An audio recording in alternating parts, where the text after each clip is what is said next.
Well, he's a cutie pie. I might put him in Potomac. Okay, yes. Yeah, he can come right on to Potomac. Oh.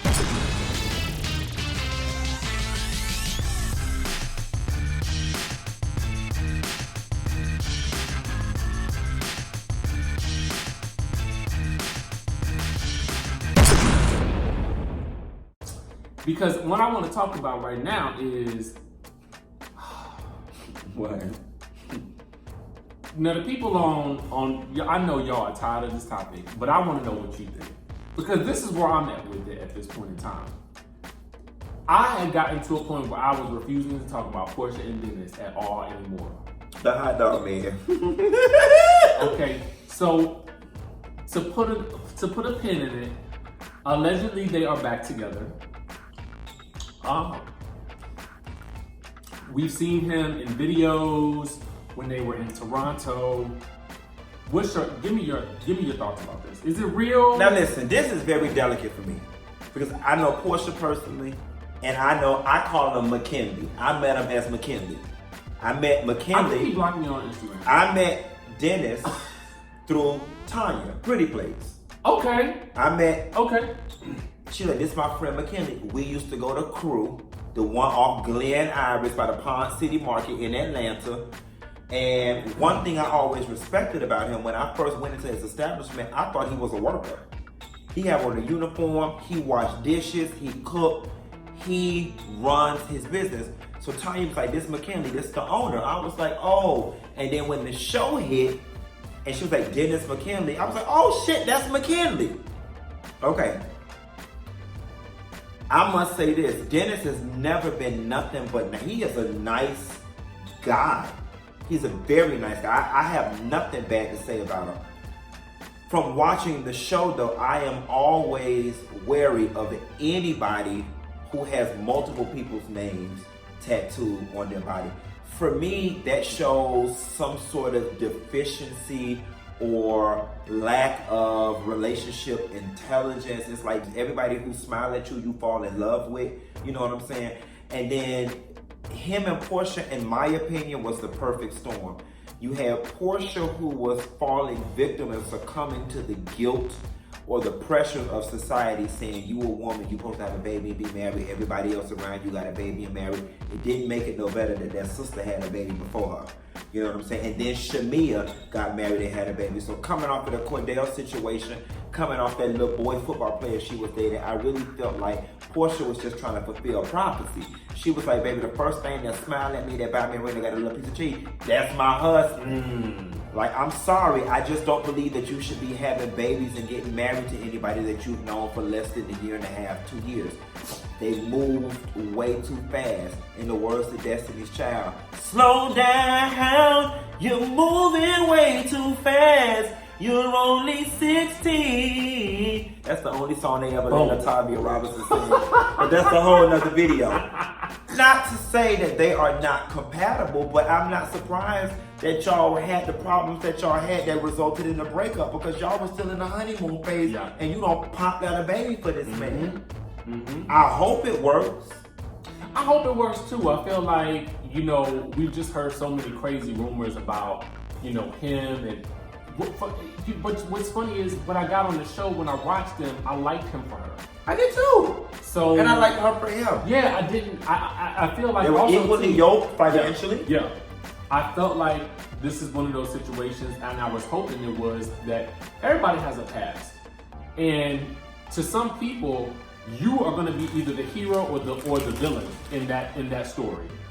You understand what I'm saying? Especially when it comes to relationships. So it could have been a situation where people just painted him as the villain and he never responded to those types of situations. He just kept moving, kept working, kept doing what he had to do, which I can't fault him for that. Sometimes you have to let your reputation speak for you. You can't fight every battle. Right. But after a while, then she came out with the whole situation where she took off the ring and all of this stuff. It was that level of speculation that got us involved in the interwebs. Well, they wasn't even together long enough for him to phase out the other women that he may have been talking to. I mean, literally, y'all met one day. Porsha said she moved in after 2 weeks. They was going together. She been at his house ever since. Like, come on. Come more. What did you expect? It was bound to happen, but your nose was up in the air, and I get it. At the very end of the day,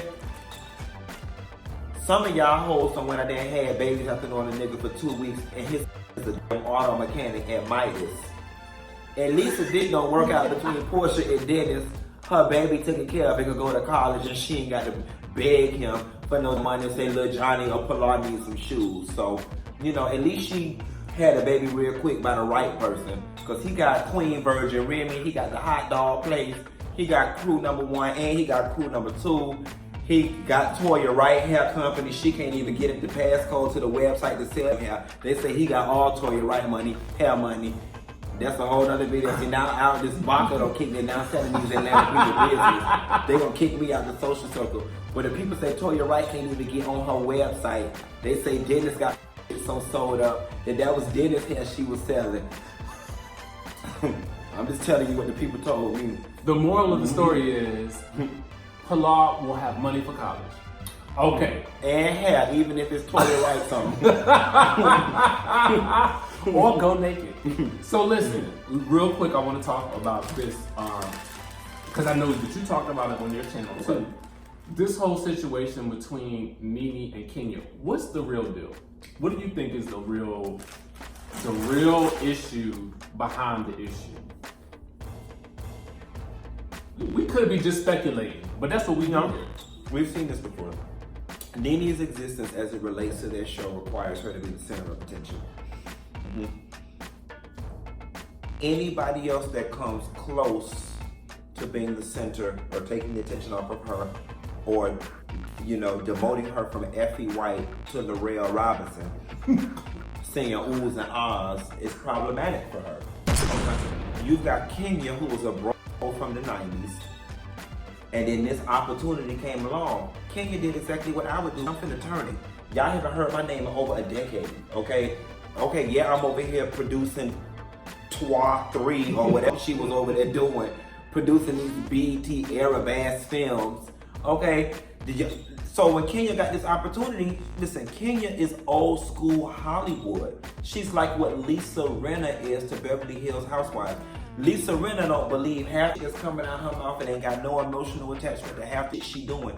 This is a job. I am an actress, and baby, this money is falling from the sky. Kenya is smart. Kenya has no emotional attachment to any of them. I'm so glad you made that connection, because that's a connection I never would have made, but I see it. Oh girl, Lisa Rinna gives that network what they, and Kenya is the same way. See, for the rest of these girls, this is real life. Right. For Kenya, this is 6-7 months of filming, and I'm on to my real life. Right. Hence why she didn't want their marriage with their man to be on this show. Kenya is smart. Dr. Heavenly is another one who does the same thing.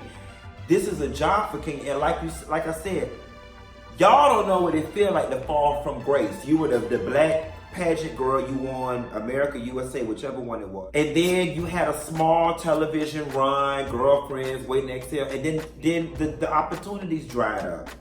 So then now you get this worthwhile opportunity. Yes, I'm gonna make the most of it.